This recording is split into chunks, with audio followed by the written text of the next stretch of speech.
ces questions de propriété sont tout à fait fondamentales. Alors, je les aborderai d'une autre façon. Je dirais que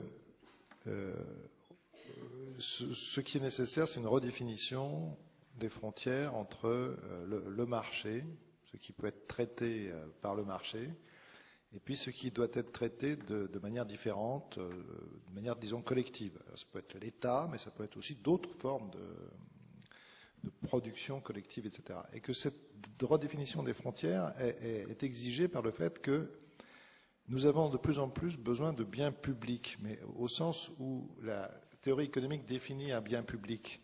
Un bien public, c'est un bien qui, quand il est produit, on ne peut pas empêcher les gens de le consommer, et puis quand quelqu'un le consomme, ça n'empêche pas quelqu'un d'autre de le consommer aussi. Par exemple, la connaissance, c'est un bien public. Un fichier numérique, aujourd'hui, c'est un bien public. Le fait que vous téléchargiez un fichier sur Internet n'empêche pas un autre de le faire et de l'écouter. La qualité du climat, c'est un bien public. La non-propagation des grandes pandémies, c'est un bien public.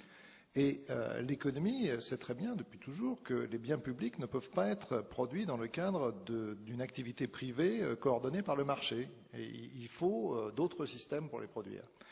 Et incontestablement, ce que nous montre l'évolution du monde et ce qu'on qualifie de crise écologique, crise énergétique, enfin il y a des choses, il y a quelque chose dessous, mais pour moi ça fait partie de la crise écologique fondamentalement.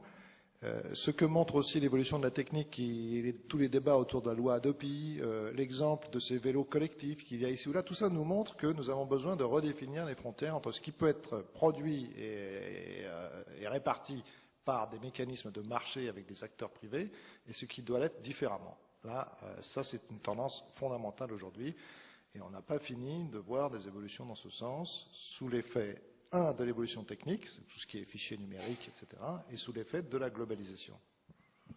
Cette notion de bien public est absolument fondamentale, elle n'est pas très souvent expliquée, je suis content que vous l'ayez évoqué. Toutes les grandes problématiques transversales d'aujourd'hui sont des problématiques de bien public, que ça soit, vous avez évoqué la santé, mais l'équilibre climatique, les réserves halieutiques de poissons dans la mer. La stabilité financière, par exemple, la stabilité financière, c'est un bien public.